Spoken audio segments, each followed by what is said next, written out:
Okay, Sidney Howard Gay, in this flashback in mid-May 1856, he describes this first escape of Harriet Tubman, where she came back, but she didn't come here. I don't remember whether he makes it clear in his entry or not, but other sources, Sarah Bradford and Sanborn, make it clear that she came to Baltimore, but John Bowley bought his wife here and then hid out and then sailed to Baltimore. That's what Franklin Sanborn said in 1863. But Sidney Howard Gay was writing in 1856, and he was obviously getting a recollection from Harriet Tubman. I'm assuming he never met her before 1856. I was going to ask you that. I don't know the answer to that. But I'm assuming he never met her before the entry in 1856. But what he said was that the woman hid out for 18 months in Dorchester County. That's the phrase. I believe I'm correct on that. You have to check it. I think it said 18 months. And she sometimes lived in a boat on the river. And she usually lived in the woods. And she was pregnant. And so there's more in this Sidney Howard Gay thing that how this movie cannot be made once your book comes out, I don't know. Because anybody without our knowledge can see this is an incredible story in its own right. So John Bowley is figuring out, I guess, how to get her out of here. He's got her safe from being sold. But don't forget, Harriet Tubman's brothers had been hiding in woods at different times too. This is part of the whole story of slaves not always doing what their master says. Okay. Because people used to just go in the woods for a while. Well, they did, because a lot of people were working in the woods. You had a reason to go in the woods. You could go in the woods and then you might not come back, right? Just like, some people in my family were supposed to go on a sailboat to go somewhere and they stayed. They didn't come back again.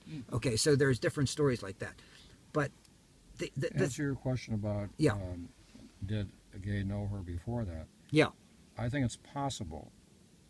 He did a lot of work before he wrote the journal. It's possible. And the way he writes that passage, it's almost as if he was familiar with her to me. I don't think it was a first encounter. I agree. It seemed awfully strange that he could have such an incredibly kind of real narrative type understanding of her life. To pick that up after a short interview in an office seemed beyond belief in its likelihood of accuracy. So I wondered that myself. When is the first entry for that journal, by the way, date-wise? Do you know? Because we never checked that. No, I don't remember. I didn't bring it with me. Yeah. So I don't remember. But there's something it's about. It's not the exact beginning of the year. Okay. But the fact is that Harriet Tubman's major documentable escapes have always been between 54 and 57. 1854 and 57. She certainly did other things that are mentioned in passing, but the ones that we've been able to focus on for this detail type conversation, like we're having today, is between 1854 and 57. And the last escape is taking her parents out. The question is, of course, what's the first entry in Still's journal for her? The first entry, well, he becomes the head of the Vigilance Committee. He'd been working there, and I think it was 52 when he became the head of the Philadelphia Vigilance Committee.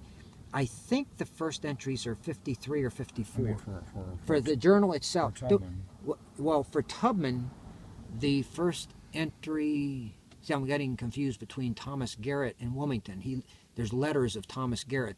Yeah. The first time he mentions Harriet Tubman is, if Pat was here, she'd know it in detail, is definitely 1854, okay? And it seems to me that the entry in William Still is the three Ross brothers in December 1854, because there was no journal when Keziah ran away in 1850.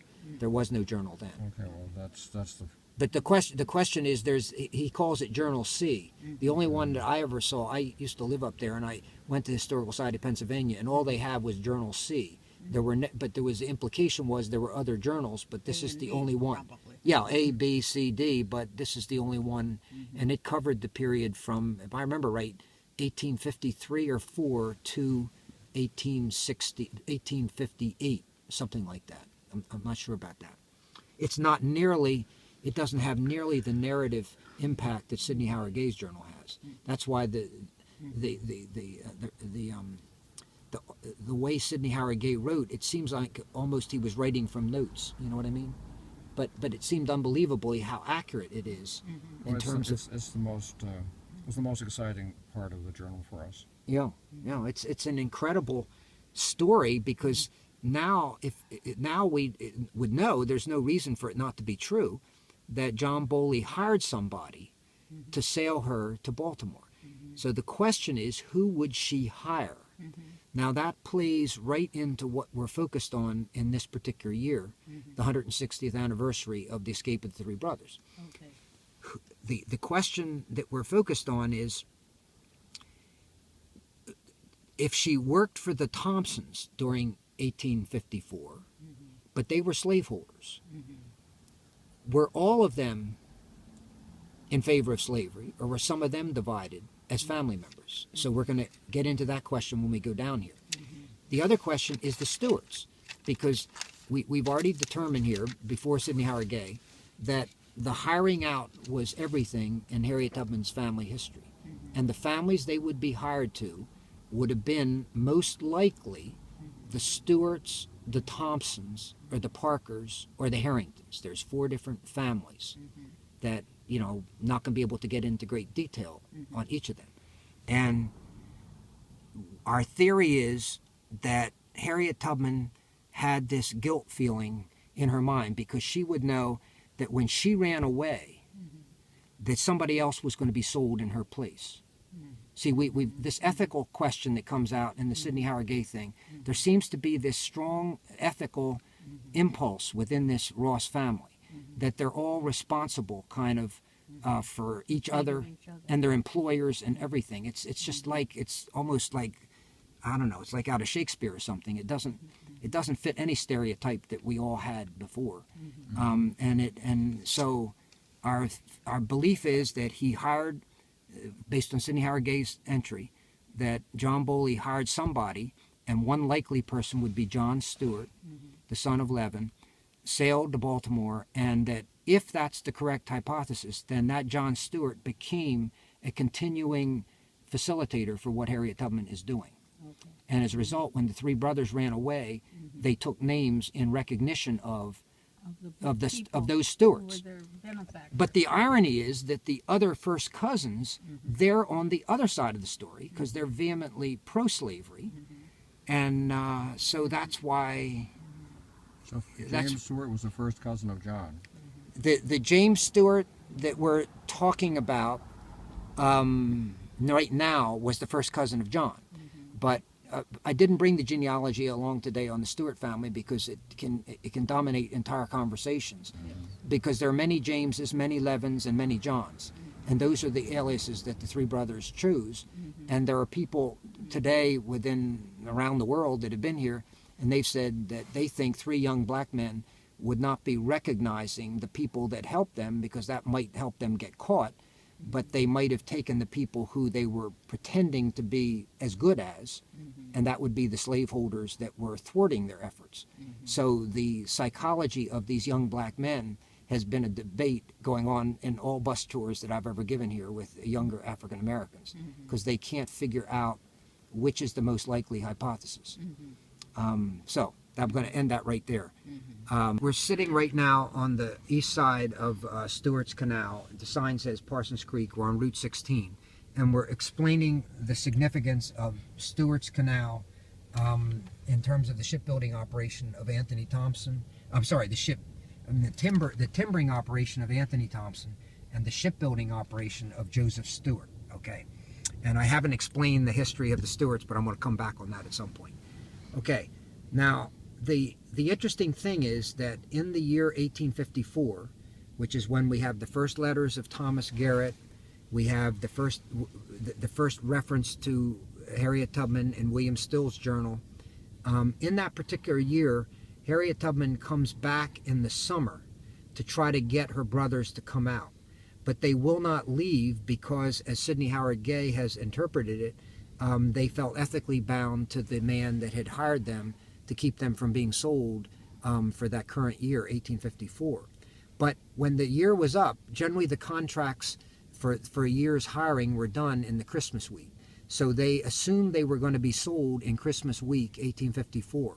So Harriet Tubman came back one way or the other, whether through the aid of John Stewart, the son of Levin, or some other means. She came back to Dorchester County, and she presumably hid out and had a letter that was sent, apparently, since she couldn't read or write, it was sent by an alleged relative of a black farmer and veterinarian that lived very near here, named Jacob Jackson.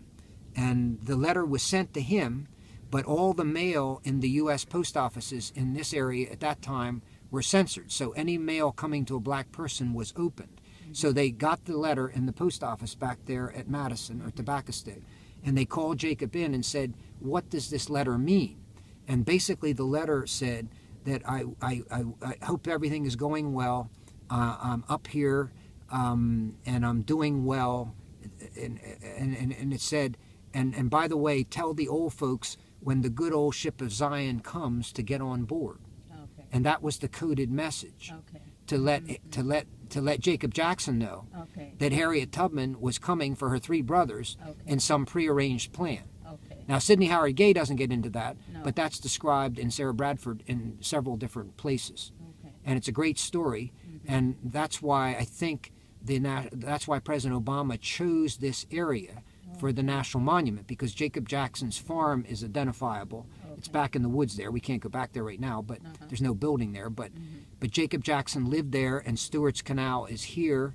They all took the alias as Stewart, so the National Park Service decided, we can't wait forever to have a national presence in Dorchester, and we're going to do it that way. Oh, that's Okay, so that's your story. Yeah.